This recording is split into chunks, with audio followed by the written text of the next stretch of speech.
Well, sometimes I look back and I just wonder, what were we thinking? What was I thinking? We went for a long, long period of time with no resources. And when I mean no resources, I mean no resources. People told us we were crazy to go all in. You know, is this really going to work? I think some of the most beautiful things can emerge through trial and through difficult times. I had been a physician for a long period of time, and I'd had a patient who came to see me, and they would ask me, Dr. Hill, what do you think about the essential oils? And I made the mistake one time of saying, I think that's one of the craziest things I've ever heard. She looked me right in the eye and she said, I am so disappointed to hear that, because that's done more for me than you or any of your colleagues or anyone has ever done for me. And it intrigued me. And over time, I became more intrigued. I became involved with essential oils. And now for the last several decades, this is all that I have focused on and all that I have done. I remember when I first came into the essential oil industry, I thought they were voodoo oils. I thought they were really, really strange. It wasn't long before I started using oils on my kids, and I was amazed at what I was able to do and how it empowered me as a mom to take charge of my family's health care. So I was a huge skeptic. Parents were educators. My father's a professor of physics. So I just wasn't raised anything but allopathic Western medicine. I learned over the years how effective they were and can be, especially if they're pure.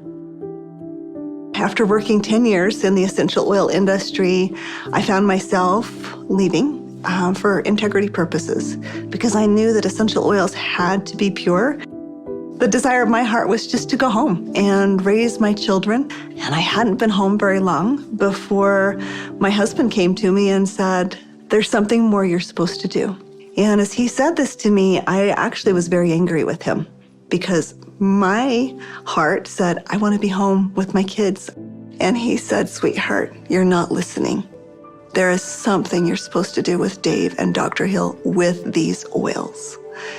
And I said, what do you mean, these oils? I've tried all the essential oils out there. There's nothing that meets the quality standards our family needs to use for our health care. And he smiled at me and he said, I know. You're supposed to find them. Stop thinking with your head and start thinking with your heart. And it was in that moment that I knew. It all came together, and I had such a grand vision of going out and finding the world's most pure, most potent essential oils and educating mothers like me how to take charge of their health care. So it was in that moment before fear took over that I picked up the phone and I called Dave. And Emily Wright called me at the time and just said, what if we could go out and source the most pure essential oils on the planet and bring them to the world in a mainstream fashion? And he got really emotional. And Dave doesn't get emotional. And actually it was that right then and there. That was the genesis for me. And I just kind of felt strongly like, yeah, we're going to start a company. So I hung up the phone with Dave. I picked up the phone and I called Dr. Hill. And as I called him, I still remember he kind of giggled. And I said, Doc, this isn't funny. I'm serious about this. What if we could go out and find these pure oils like we've always wanted to do? And what if we could educate people to really understand the power behind these oils? And he said, no, Emily, I'm not laughing because I think your idea is crazy. I'm laughing because I was just getting ready to call you and ask you the very same question. It started with an initial little small meeting in an Italian restaurant. In the far corner, and we met for 5.5 hours until they finally kicked us out of the restaurant because we weren't buying food anymore. And we just started to dream. We would meet anywhere we could find some space to meet. And it was in some strange places. Of course, the basement of the Normal Library was one. We got too rambunctious and they finally kicked us out of the library. Sometimes it was in the basement of our homes. I remember not telling my kids, that I was unemployed and starting a new thing, but the dad was working on a project in the basement. As I did the business plan, I started to realize that this was going to be big.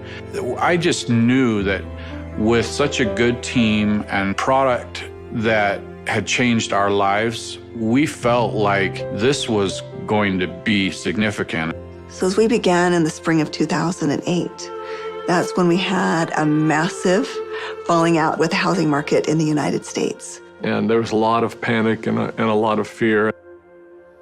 We looked at starting this company. The first thing you think is, I got to raise money. I've got to get capital. And we set out to do that initially. And actually ended up, the four of us, back in New York City, visiting with some very high-profile people. And as we gathered together that next morning at that conference table, and we've got, all of these Manhattan-style managers that are meeting with us, and they quizzed us for hours.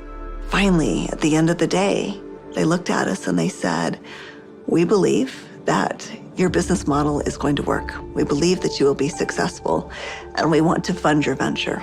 We'll give you $5 million. And we all, of course, felt extremely elated. They were willing to fund the company, but of course they were interested in 51% and control. And I just remember the feeling we had as we walked away from that conference table. And the four of us found ourselves in front of the Statue of Liberty. And I remember looking across the water. Almost as if on cue, as I recall, we all just grew somewhat silent. And as we looked out over the water, and I looked at the Statue of Liberty, what rung true to me is we're doing this to give people freedom. And if we take their money, we can't make people free. And we can't make this dream that we have a reality, because they'll never allow us to bring the quality of essential oils that we know we have to light. Because they'll be looking for an exit strategy, they'll be looking for a return on their investment, and that can't be part of the equation. I remember standing right next to Dave Sterling, and Dave looked at me, and in kind of a somewhat shocking way, he asked me, "How much money do you have, Doc?" And I said, I don't know. And he said, "How much can you pull together?" And I said, "I don't know." And he asked each one of us in succession, and before we left the park that afternoon, we had made the decision that we were unable to take any resources from anybody, and instead, we would all leverage everything we have. We took the equity out of our homes, we cashed out 401ks, we liquidated everything we owned in order for this dream to come to fruition. And so as I expressed this to my wife, I remember very clearly, she just looked at me and said, "Well, I trust you. You'll take care of us, and we'll be fine." And we had family members even come to us to say, "You're foolish. Your family is going to be homeless." So we went all in, everything. We didn't hold anything back. We thought it would be for just a couple of months that we went without any income, but it was 13 months. Those final months, we're eating almonds and yogurt and telling our kids they can't go to dance practice and they can't play sports because we don't have enough money. But having that belief that it was all going to be worth it. And I remember a day that we had $5,000 left in our account. $5,000 because we had just put together this big oil order. And we didn't know how we were going to make payroll.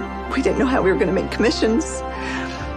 And just to see how doors open every single time, as long as we continued to step forward, that doors open. People ask me sometimes, how are you guys able to do what you did? And, but everybody rolled their sleeves up and we did every job. We did this job, this job, this job. I was supposed to go out and find these precious oils. So I started calling people, and every single person would say, "Of course, our oils are 100% pure." And that's when I realized almost all essential oils that are sold out there are sold through brokers. These brokers were very smart people, often having very sophisticated labs. And the oils were almost always changed. Most were not pure. Most were synthetically created. I had probably 100+ different samples that had been sent to my home. And every time we would meet, Dave, Dr. Hill would say, Emily, have you found the oils yet? I'd have to say, not yet. Like, are we going down the right path? Is this really what we're supposed to do? And I remember one beautiful day, I opened up my doorstep and 5 oils showed up all on the same day. It was frankincense, lavender, tea tree, lemon, and peppermint. As I smelled these bottles, I called up Dave and I called up Dr. Hill and I said, I found the oils. They said, don't you dare open them until we're all together.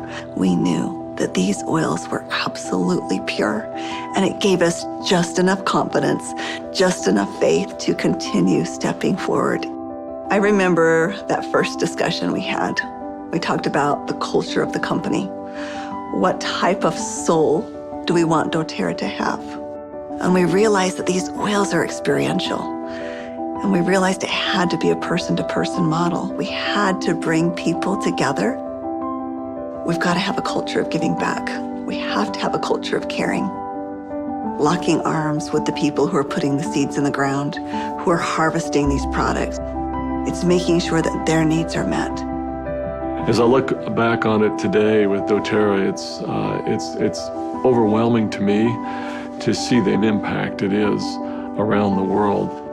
There was a lot of sacrifice, but again, those are days we look back on, with some pride. Sacrifice is a really important piece in setting the foundation. Today, we've empowered nearly 8 million families all around the globe. We're now filling 315,000 bottles of oil every single day. And just to think about it on that scale just warms my heart, knowing that every single bottle is changing somebody's life on both sides of the bottle. I think this work has such purpose. It's like, how can we stop? We have single-handedly changed the acceptance of essential oils in science and in medicine. We are so committed to this work. We are so humbled to be stewards of what nature has created so perfectly for us. And we're so grateful for all of our amazing employees, for all of our amazing wellness advocates, for all of our amazing customers all around the world. We haven't changed in our mission. We haven't changed in our purpose. We're still true to those things that very early on were important. If doing the right thing was important then, doing the right thing is important now. If helping and giving service to other people was important then, it's important now. If sourcing oils differently and doing what had not been done before was important then, it's important now. We feel like, as crazy as it sounds, we're still just beginning.